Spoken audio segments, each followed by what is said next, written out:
नमस्कार, भारतीय रेसिपी या यूट्यूब चॅनलमध्ये आपले सर्वांचे खूप खूप स्वागत आहे। आज बनवणार आपण मेथीची झणझणीत भाजी। त्यासाठी आपण घेतला आहे अर्धी जुडी मेथीची धुवून बारीक चिरून घेतली आहे, एक मोठा कांदा बारीक चिरून घेतला आहे, लसूण घेतला आहे, लाल मिरच्या घेतल्या आहे, जिरं आणि मीठ। आता आपण रेसिपीला सुरुवात करू। त्यासाठी मी घेतला आहे 2 चमचे तेल, त्यात मी टाकणार आहे अर्धा चमचा जिरं। जिरं तडतडले की मी त्यात टाकणार आहे कांदा। बघा, कांदा टाकणार आहे।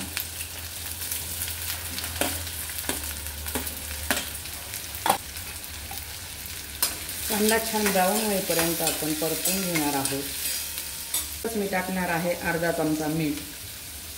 हिरव्या भाज्यांसाठी मिठाचं प्रमाण नेहमी कमी ठेवायचं, कारण त्यात ऑलरेडी खनिज असतात, त्यामुळे भाज्यांना आधीच खारटपणा असतो।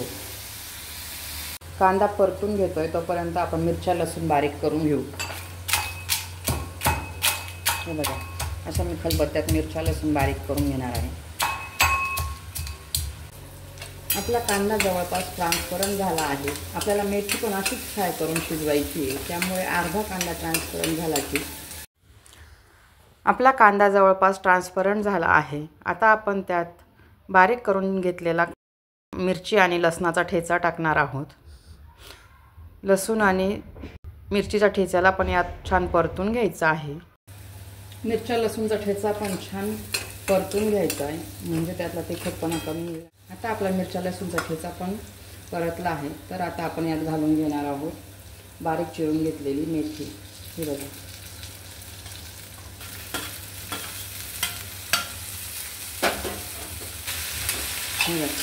आधी छान आपण शिजवून घेणार आहोत। मेथी शिजण्यासाठी मी आता थोडा वेळ झाकण ठेवणार आहे, कारण मेथीमध्ये पाण्यात विरघळणारे जीवनसत्वे असतात, ती वाफेबरोबर निघून जातात। म्हणून हिरव्या भाज्या कलर थोडाफार चेंज होतो, पण तरी झाकण ठेवून शिजवायच्या। 5 ते 7 मिनिटं झाली आहेत। आपण आता आपली भाजी शिजली का बघूया। हे बघा, छान भाजी शिजली आहे। आता आपण गॅस बंद करू। असा हा आपल्या दुपारच्या जेवणातला बेत तयार झाला आहे। अशा छान छान रेसिपी बघण्यासाठी भारतीय रेसिपी या आपल्या यूट्यूब चॅनलला लाईक, शेअर आणि सबस्क्राईब करा।